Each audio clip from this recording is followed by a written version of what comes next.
municipality of Noveleta. Ayan. So itong mangrove planting area is under the leadership of Ate Lani. So after po magsasalita din siya para magkaroon kayo ng background din kung bakit merong ganitong project ang Cavite. Okay, so itong activity na to hindi lamang para requirements sa school. Okay, so ang pinaka-main objective is for your environmental awareness and environmental conservation. So sa simpleng pagtatanim ng 10 mangrove trees or plants, malaking bagay na to sa ating environment. Okay, tapos papaliwanag mamaya ni Ate Lani yung iba pang benefits na makukuha in planting mangrove. Okay?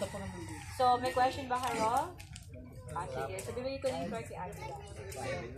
Palakpakan naman si Ate Lani. Morning, ma'am. Medyo mainit na po. So, bibilisan na lang natin kasi magbabiyahe pa po yung baka papunta doon. Itatanim po natin itong bakawan. Ito po yung tinatawag nating bakawan. Ang scientific name po nito is Rhizophora. Opo, pagka tinanong po kayo ni Sir, ano yun? Rhizophora po. Sabi ni Sir, oo nga, nakapagtanim kayo, no? Kada isang bata, magdadala po siya ng 10 piraso. So, isang tali po yan, hindi na kayo mahirapan pang magtihan. Ngayon, doon sa pupuntahan ninyo maputi. Kaya po, ang lagi ko po sinasabi kay Sir, dapat pagsuotin po kayo ng medyas para hindi mahirap pag lusong po natin sa puti. Although, hindi naman siya abot hanggang dito. Yung iba nga po, kunti lang ang putik sa paa kanina. Tapos po, pag tanim natin ito, 1 meter apart. Ako, ibaon na lang po natin kasama yung plastic para hindi na po tayo mag-iwan ng kalat. Ano po bang benefits nito? May alam po ba kayo kung anong makukuha natin benepisyo dito? Wala. Sige po, sasabihin ko lang din para po meron kayong isasagutan na po. Ito po kasi, ay po pwede rin po siyang panangga sa malalakas na. Pag lumaki po siya, yun, ang puno niya. Yun yung puno na yun. Parang lumalaki po siya. Doon sa pupuntahan ninyo, makikita nyo mas maraming punong malalaki. At ito din po ay sanctuary ng mga hipon, alimango, sugpo. Dito po sila magpaparami. Di ba po? Akalain mo po pag nakapagtanim kayo ng 10 piraso tapos pupugaran siya ng mga hipon at alimango doon, di may mahuhuli tayo balang araw. Pwede.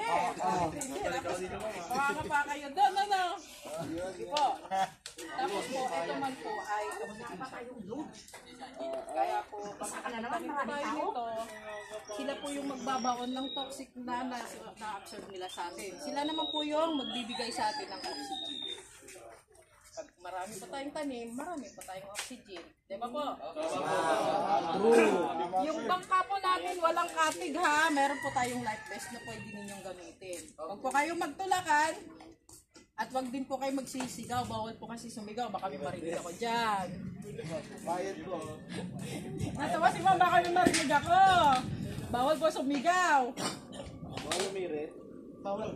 Sige po.